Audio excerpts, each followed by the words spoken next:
The sun beats down on Edinburgh Castle as it offers the ultimate view over the esplanade and provides a perfect backdrop for one of the world's most spectacular shows, the Edinburgh Military Tattoo. For some time now, the Tattoo has been sold out.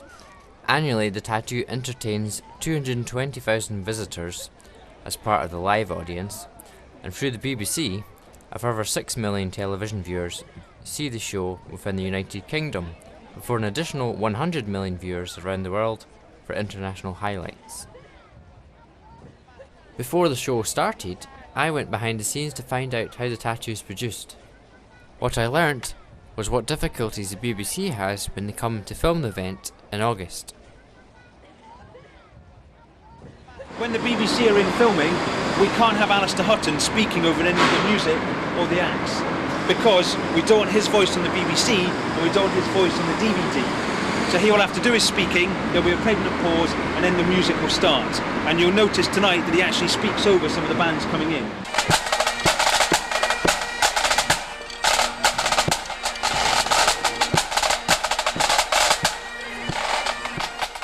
Inside the castle walls lies the sound of scattered notes.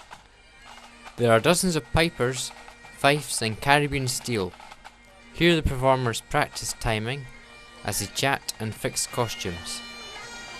In addition to 1,000 performers, the tattoo depends on the various staff that are needed to support the production, many of whom are part-time and seasonal workers. There are other opportunities to see elements of the show, such as the many mini-tattoos that are organised.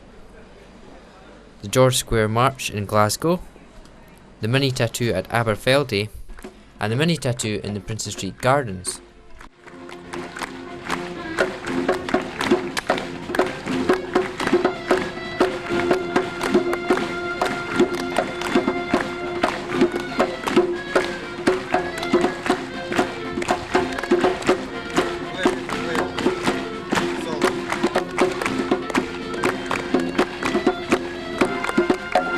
The mini-tattoo features 400 multinational and multicultural performers from the main show at the castle. This year was the most popular yet.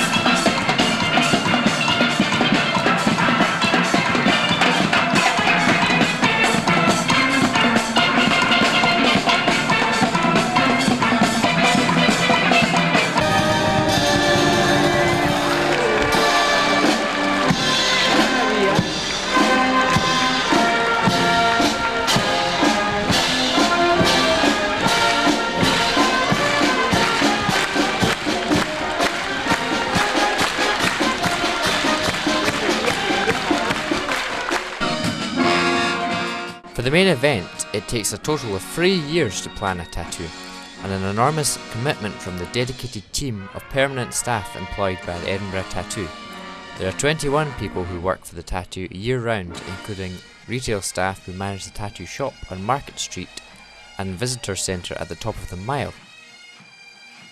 The show begins with the traditional massed pipes and drums.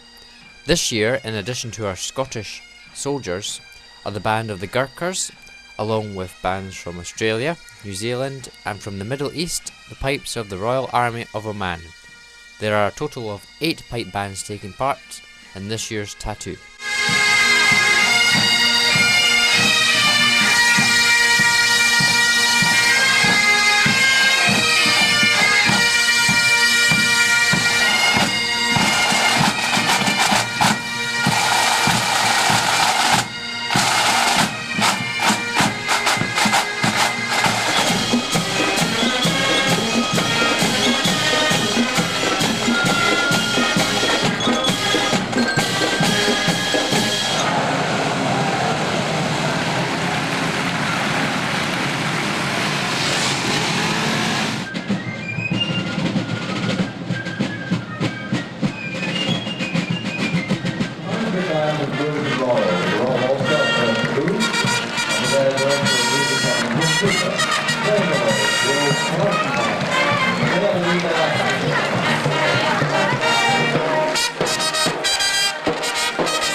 This summer, the Tattoo's own Highland spring dancers will once again join forces with this Commonwealth dance troupe, drawn from Australia, Canada, New Zealand and South Africa.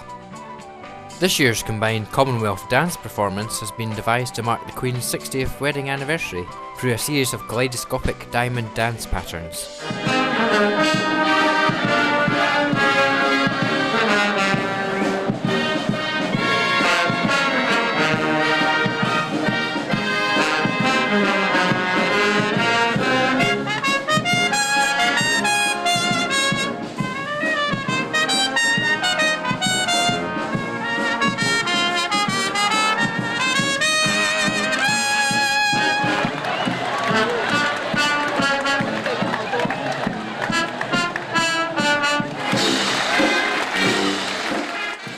Today, the band is widely regarded as Russia's international musical ambassadors and one of the country's best bands, providing as it does, superb entertainment and a real taste of Russia through its inspiring music. Formed in June 1995 with only 11 members, the Trinidad and Tobago Defence Force Steel Orchestra became the only marching military steel orchestra in the world. It has since grown to 60 strong, and the Edinburgh audiences love it.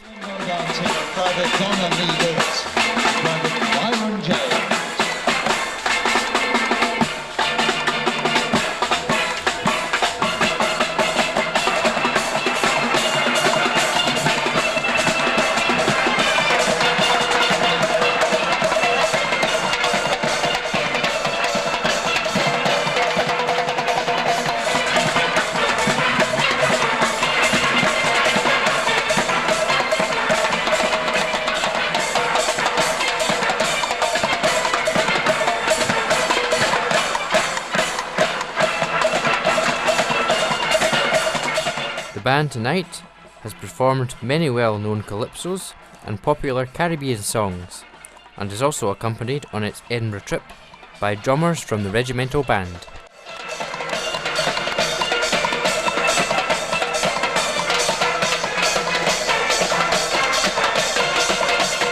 This year's tattoo also features dance extracts from famous royal balls, as well as incorporating a formation representing an Edinburgh landmark, the heart of Midlothian, illustrating how Scotland's capital city sits very much at the centre. This year's mass bands are made up from the Royal Artillery, the Light Cavalry Band and the Royal Regiment of Scotland, which was formed from the Highland and the Lowland bands of the Scottish Division.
Gentlemen, the cast of the 2007 Edinburgh Military Tattoo.